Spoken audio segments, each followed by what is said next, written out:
Olá, boa noite. Daniel Vorcaro passa a primeira noite na Penitenciária Federal de Brasília. Ministro Alexandre de Moraes nega ser o destinatário das mensagens do ex-banqueiro no dia da primeira prisão. Estados Unidos e Israel anunciam nova onda de ataques contra o Irã e o grupo terrorista Hezbollah no Líbano. Agora, no Jornal da Record. Oferecimento Bradesco. Chama o Pix com crédito para parcelar suas compras. Daniel Vorcaro passa a primeira noite na Penitenciária Federal de Brasília. O ex-banqueiro foi transferido do interior de São Paulo para ter a integridade física garantida. Novas fotos de Vorcaro, fichado pela Polícia Federal, mostram o ex-banqueiro sem barba e com cabelo cortado com máquina. Os advogados de Luiz Felipe Mourão, o sicário, confirmaram há pouco a morte cerebral dele, declarada legalmente às 6h55 da noite. Sicário era apontado como operador de uma milícia privada criada por Daniel Vorcaro. O ministro Alexandre de Moraes negou ter se comunicado com Daniel Vorcaro pouco antes da primeira prisão do ex-banqueiro. O relator do caso, André Mendonça, abriu inquérito para investigar o vazamento de mensagens do empresário. Assim que o conteúdo das supostas conversas foi divulgado, a assessoria do Supremo Tribunal Federal informou que o ministro Alexandre de Moraes não recebeu essas mensagens e que trata-se de uma ilação mentirosa para atacar o STF.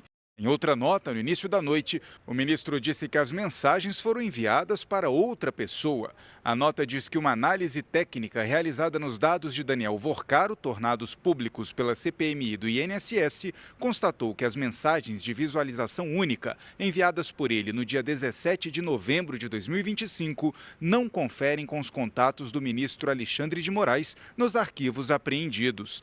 Nos arquivos revelados pela quebra de sigilo do banqueiro, há capturas de telas de mensagens que teriam sido enviadas e respondidas no modo de visualização única poucas horas antes da primeira prisão de Daniel Vorcaro, em novembro do ano passado. Existe a suspeita de que o conteúdo pode ter sido direcionado a Alexandre de Moraes. Vorcaro afirma às 5h21 da tarde do dia 17 de novembro: fiz uma correria aqui para tentar salvar. Fiz o que deu, vou anunciar parte da transação. Mais tarde, Vorcaro entra em contato de novo. Alguma novidade? Conseguiu ter notícia ou bloquear? A quebra de sigilo revela que Daniel Vorcaro tinha no celular uma relação de empresários e autoridades dos três poderes, como o ministro Alexandre de Moraes e a esposa dele, Viviane Bart de Moraes. A advogada tinha um contrato de 129 milhões de reais com o Banco Master. Hoje, o ministro André Mendonça determinou a instauração de inquérito policial para investigar vazamentos de informações sigilosas dos dados obtidos a partir de quebras de sigilo usadas pela CPMI do INSS. Na decisão, o ministro destaca que a quebra do sigilo de dados relativos à pessoa investigada não autoriza o seu desvelamento. Bem ao contrário, enseja pela autoridade que recebeu a informação de acesso restrito a responsabilidade pela manutenção do sigilo. Em resposta à nota divulgada pelo STF, que afirmou que foi a CPMI do INSS que tornou públicas conversas envolvendo Daniel Vorcaro, o presidente da comissão de inquérito, o senador Carlos Viana, negou que tenha partido da CPMI o vazamento de conversas entre o ex-banqueiro e o ministro Alexandre de Moraes.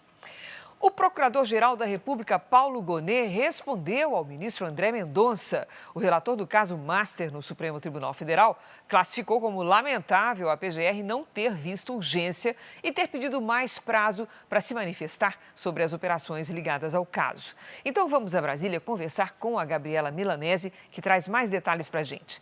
Oi, Gabi, boa noite. O que é que diz exatamente o documento assinado pelo procurador Paulo Gonet? Oi, Cris. Boa noite para você, muito boa noite para quem nos acompanha. No documento, o Procurador-Geral da República defendeu a atuação da PGR nas investigações do caso do Banco Master.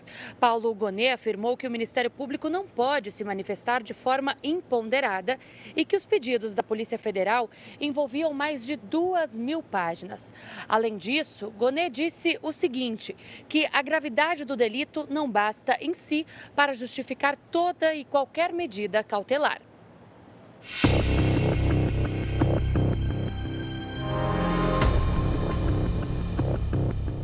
Novos ataques foram registrados em Israel. O correspondente Vitor Larregina traz os detalhes. Boa noite, Vitor.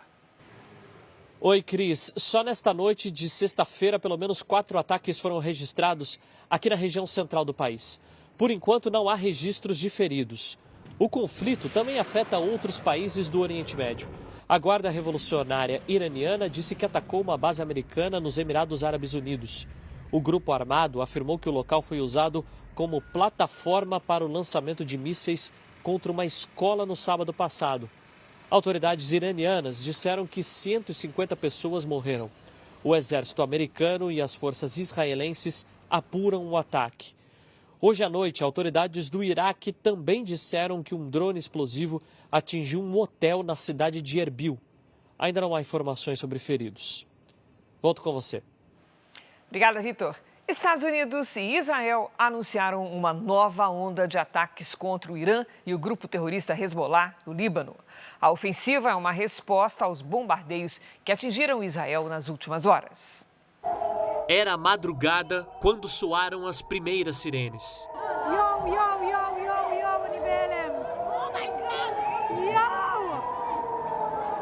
Moradores gravaram uns pontos luminosos no céu. São mísseis de fragmentação, que explodem no ar e se transformam em projéteis menores. Eles ganham velocidade e ficam ainda mais perigosos. Ao amanhecer, houve novos alertas de bombardeio. Aqui nós conseguimos ter noção do tamanho do estrago que um fragmento de míssil consegue provocar. Na manhã de hoje, um desses fragmentos explosivos caiu nesta calçada, provocando uma onda de choque que danificou toda a fachada deste prédio residencial na região central do país. O premier Benjamin Netanyahu se reuniu com o gabinete de segurança em Jerusalém e anunciou uma nova ofensiva contra o Irã. Caças israelenses atingiram um abrigo subterrâneo que era usado pelas principais autoridades iranianas, inclusive o líder supremo Ali Khamenei, morto na semana passada. Segundo o porta-voz das Forças de Segurança de Israel, Khamenei não teve tempo de entrar no refúgio quando o ataque começou. Desde o início do conflito, cerca de 500 alvos foram atingidos na região. O presidente dos Estados Unidos, Donald Trump, convocou líderes da América Latina para uma cúpula estratégica na Flórida. O presidente Lula não foi convidado. O correspondente Vandrei Pereira acompanha a movimentação. Boa noite, Vandrei. Olá, Cris. Muito boa noite. Essa ofensiva americana, que já dura uma semana, já atingiu mais de 3.000 alvos em território iraniano. Segundo o Comando Geral das Forças Militares, os ataques destruíram sistemas de defesa aérea, instalações de mísseis, navios e submarinos, além de centros de controle e comando. Olha, com o objetivo de ampliar a segurança no hemisfério, o presidente americano Donald Trump vai receber neste sábado 11 líderes da América Latina nos arredores de Miami. Esse encontro tem presenças confirmadas de autoridades de países como Argentina, Paraguai, Chile e El Salvador. Trump pretende alinhar esforços na proteção do continente, com foco direto no combate à imigração ilegal e ao narcotráfico. Lula não vai participar, assim como as presidentes do México e da Venezuela. Cris. Obrigada, Vandrei. De volta ao Brasil, a Confederação da Agricultura e Pecuária alerta para a disparada no preço do diesel, que já chega a subir até R$1 por litro em algumas regiões. A CNA afirma que isso ameaça os custos de produção no campo. Por isso, pede ao governo a elevação imediata da mistura de biodiesel no diesel. Já 1º de março estava previsto o aumento de 16%, mas não houve. Então, na próxima reunião, nós vamos pedir para aumentar já para 17%, esse é o nosso pleito, em função de uma safra recorde de soja, né, de mais de 130 milhões de toneladas, em função do preço da soja, está entre os mais baixos dos últimos anos, estamos colhendo aí um preço até às vezes abaixo de R$100 a saca. Então, a conjuntura favorece você ter um percentual maior do biodiesel no diesel. O PSD reuniu agora à noite em São Paulo os 3 governadores cotados para disputar a presidência: Ronaldo Caiado, Ratinho Júnior e Eduardo Leite. A coletiva foi aberta pelo presidente do partido, Gilberto Kassab, que afirmou que a sigla tem 3 nomes fortes e que a escolha do candidato será feita por consenso até 15 de abril. Ele e os governadores reforçaram que não há disputa interna e que quem não for escolhido vai apoiar o nome final do partido. Pablo Marçal oficializou nesta sexta-feira sua filiação à União Brasil em um evento marcado por um tom de pacificação.